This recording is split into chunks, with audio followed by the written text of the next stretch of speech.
جس میں دعویٰ کیا گیا کہ یہ زمین حکومت کی ملکیت ہے۔ اس شکایت پر وزیر اعلیٰ نے ضلع مجسٹریٹ سنبھل کو فوری تفتیش کا حکم دیا، جس کے بعد سب ڈویژنل مجسٹریٹ یعنی SDM محترمہ ندھی پٹیل کو اس تفتیش کی ذمہ داری سونپی گئی۔ محترمہ پٹیل نے تحصیلدار دھیریندر پرتاپ سنگھ اور محکمہ مال کی ٹیم کے ساتھ 5 روز قبل درگاہ کا ابتدائی معائنہ کیا اور پھر 15 اپریل 2025 کو دوبارہ موقع پر جا کر زمین کی پیمائش اور مفصل تفتیش کی۔ تحصیلدار دھیریندر پرتاپ سنگھ کا کہنا ہے کہ اگرچہ درگاہ کی اراضی مالگزاری دستاویزات میں درگاہ کے نام درج ہے، تاہم یہ زمین سرکاری تصور کی جاتی ہے۔ یہ متضاد بیان ایک بڑا سوالیہ نشان بن گیا ہے۔ اگر زمین درگاہ کے نام رجسٹرڈ ہے تو پھر اسے سرکاری کیسے قرار دیا جا سکتا ہے؟ تحقیقات کی غیر جانبداری پر بھی سوالات اٹھنے لگے ہیں۔ الزامات ہیں کہ مقامی افسران سیاسی دباؤ میں آ کر اس اراضی کو سرکاری ثابت کرنے کی کوشش کر رہے ہیں۔ درگاہ کو بے متولی ثابت کرنے کی چال بھی زیر بحث ہے۔ حالانکہ ڈاکٹر سید شاہد میاں، جو مقامی باشندے بھی ہیں، قانونی متولی کے طور پر موجود ہیں اور انہوں نے تحقیقاتی ٹیم کو تمام ضروری دستاویزات بھی فراہم کر دیے ہیں۔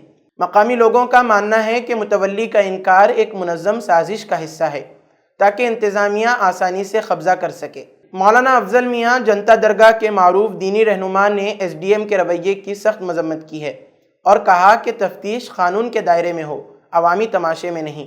مولانا کا یہ بھی کہنا ہے کہ درگاہ میں غریبوں کے لیے لنگر چلایا جاتا ہے اور یتیم بچوں کے لیے انگریزی میڈیم اسکول میں مفت تعلیم فراہم کی جاتی ہے۔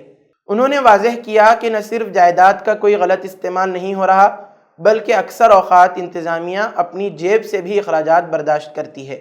دوسری جانب بعض افراد نے ڈاکٹر شاہد میاں پر غیر قانونی طور پر متولی بنے رہنے اور ذاتی دولت اکٹھی کرنے کا الزام لگایا ہے، لیکن ان الزامات کو ان کے حامی بے بنیاد قرار دیتے ہیں اور دعویٰ کرتے ہیں کہ دراصل یہ سب لوگ درگاہ کی قیمتی اراضی پر نظریں جمائے ہوئے ہیں۔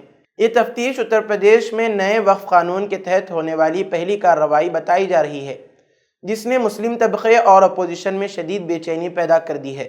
ناقدین کا کہنا ہے کہ وقف ترمیمی بل کی منظوری کے وقت جو اندیشے ظاہر کیے گئے تھے کہ حکومت وقف املاک پر قبضہ کرے گی، اب وہی اندیشے حقیقت میں بدل رہے ہیں۔ تفتیشی رپورٹ ضلع مجسٹریٹ کو پیش کی جائے گی، جو اس قضیے پر آخری فیصلہ کریں گے۔ تاہم تحصیلدار کا قبل از وقت یہ کہنا کہ زمین سرکاری ہے، پہلے ہی علاقے میں سیاسی اور فرقہ وارانہ کشیدگی کو ہوا دے چکا ہے۔ یہ معاملہ نہ صرف جائیداد کا ہے، بلکہ اس سے ریاستی حکومت اور مقامی انتظامیہ کی غیر جانبداری پر بھی گہرے سوالات اٹھتے ہیں۔ اس خبر سے ظاہر ہے کہ وقف کی زمین ہو یا عوام کا اعتماد، اب دونوں پر شب خون مارنے کے انداز بدل چکے ہیں، مگر نیتیں وہی پرانی ہیں۔ انتظامیہ کبھی کاغذ دکھاتی ہے، کبھی کاغذ چھپاتی ہے اور تفتیش کے نام پر پہلے رائے قائم کر لیتی ہے، بعد میں کارروائی کرتی ہے۔ مقامی لوگ سوال کر رہے ہیں، درگاہ اگر رجسٹرڈ ہے تو سرکار کا کیا کام؟ اور سرکار زبان حال سے جواب دے رہی ہے، رجسٹری اپنی جگہ اور ہماری نیت اپنی جگہ۔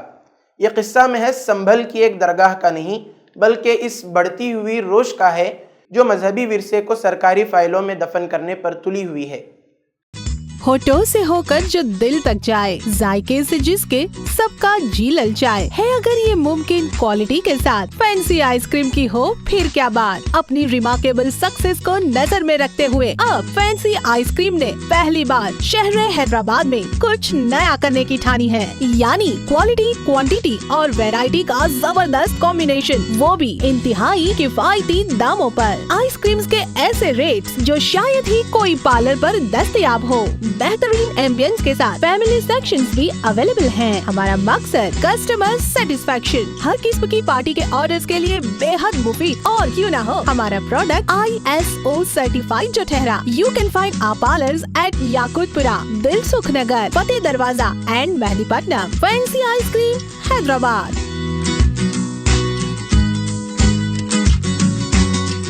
اب آئیے بڑھتے ہیں تیسری اور آخری خبر کی جانب۔ بھارت کے لسانی تنوع کو فروغ دینے والے ایک اہم فیصلے میں سپریم کورٹ نے مہاراشٹر کے ایک میونسپل کونسل کے بورڈ پر اردو کے استعمال کو تسلیم کر لیا۔ کورٹ نے بمبئی ہائی کورٹ کے اس حکم کو برقرار رکھا جس میں اکولا ضلع کے پاتور میونسپل کونسل کو اپنے نام کو مراٹھی کے ساتھ اردو میں بھی ظاہر کرنے کی اجازت دی گئی تھی۔ جسٹس سدھانشو دھولیا اور جسٹس کے ونود چاندرن پر مشتمل بینچ نے فیصلہ دیا کہ اردو کا استعمال مہاراشٹر لوکل اتھارٹیز یعنی آفیشل لینگویجز ایکٹ 2022 کی خلاف ورزی نہیں ہے، جو کہ مقامی اتھارٹیز کے لیے مراٹھی کو سرکاری زبان کے طور پر لازمی قرار دیتا ہے۔ بینچ نے واضح کیا کہ یہ ایکٹ اضافی زبانوں کے استعمال پر کوئی پابندی نہیں لگاتا، جو صرف رابطے کے مقاصد کے لیے استعمال کی جاتی ہوں۔ فیصلے کی تحریر میں جسٹس سدھانشو دھولیا نے بھارت کی لسانی تنوع کی اہمیت پر زور دیتے ہوئے کہا کہ زبان کو کبھی بھی لوگوں کے درمیان تقسیم کا سبب نہیں بننا چاہیے۔ اگر کوئی علاقہ اپنی مقامی زبان کے ساتھ اردو میں بات چیت کرنے میں راحت محسوس کرتا ہے تو اس کا استعمال کوئی غلط بات نہیں ہے۔ عدالت نے یہ بھی واضح کیا کہ اردو نہ صرف بھارت کی ایک اہم زبان ہے بلکہ یہ مراٹھی اور ہندی کی طرح ایک ہند آریائی زبان ہے جو اس بر صغیر میں پروان چڑھی۔ اردو نے مختلف ثقافتی پس منظر والے لوگوں کے درمیان مؤثر رابطے کے لیے ایک مضبوط ذریعہ فراہم کیا۔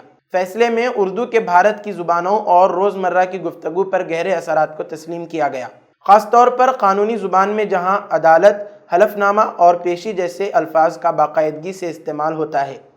باوجود اس کے کہ آئین کے تحت انگریزی اعلیٰ عدلیہ کی سرکاری زبان ہے، اردو سے ماخوذ اصطلاحات جیسے وکیل نامہ اور دستی اب بھی روزمرہ میں استعمال ہو رہی ہیں۔ عدالت نے زبان اور مذہب کے درمیان فرق واضح کرتے ہوئے کہا، زبان مذہب نہیں ہے، یہ کسی کمیونٹی، علاقے یا لوگوں کی ہوتی ہے، نہ کہ کسی خاص مذہب کی۔ اردو ایک ایسی زبان ہے جو گنگا جمنا تہذیب کا ایک نمائندہ نمونہ ہے اور شمالی اور وسطی ہندوستان کی مشترکہ ثقافت کو مجسم کرتی ہے۔ فیصلہ ایک مشہور شاعر مولود بنزادی کے قول سے شروع ہوا، جب آپ ایک زبان سیکھتے ہیں تو آپ صرف اس زبان کو نہیں سیکھتے بلکہ آپ کھلے دل، لبرل، تحمل اور انسانیت کے لیے بھی کھلے رہنا سیکھتے ہیں۔ یہ مقدمہ پاتور میونسپل کونسل کی ایک سابق رکن کی طرف سے دائر کیا گیا تھا، جنہوں نے میونسپل عمارت کے نئے بورڈ پر اردو کے استعمال کو چیلنج کیا تھا۔ ابتدائی طور پر ان کی درخواست کو میونسپل کونسل نے مسترد کر دیا تھا، جس کے بعد انہوں نے یہ معاملہ مہاراشٹر میونسپل کونسل ایکٹ 1965 کے تحت دائر کیا۔ اگرچہ ایک ماتحت اتھارٹی نے ان کے حق میں فیصلہ دیا اور مراٹھی کے 100% استعمال کا حکم دیا، لیکن اس فیصلے کو ڈویژنل کمشنر امراوتی نے واپس لے لیا۔ اس کے بعد بمبئی ہائی کورٹ نے ان کی درخواست مسترد کر دی اور کہا کہ 2022 کا ایکٹ صرف سرکاری کارروائیوں کے لیے مراٹھی کو لازمی قرار دیتا ہے، مگر بورڈز پر اضافی زبان کے استعمال پر کوئی پابندی نہیں ہے۔ ہائی کورٹ نے کہا کہ اردو میں کونسل کا نام دکھانے سے قانون کی خلاف ورزی نہیں ہوتی۔ سپریم کورٹ نے اس خصوصی درخواست یعنی SLP کو مسترد کرتے ہوئے اسی بات کو دہرایا اور کہا کہ لسانی شمولیت سے رابطے میں اضافہ ہوتا ہے اور یہ ملک کے متنوع ورثے کی عکاسی کرتا ہے۔ اسی کے ساتھ آج کی خبروں کا اختتام ہوتا ہے۔ کل پھر ہوگی ملاقات نئی خبروں کے ساتھ۔ دیجیے اجازت۔ اللہ حافظ۔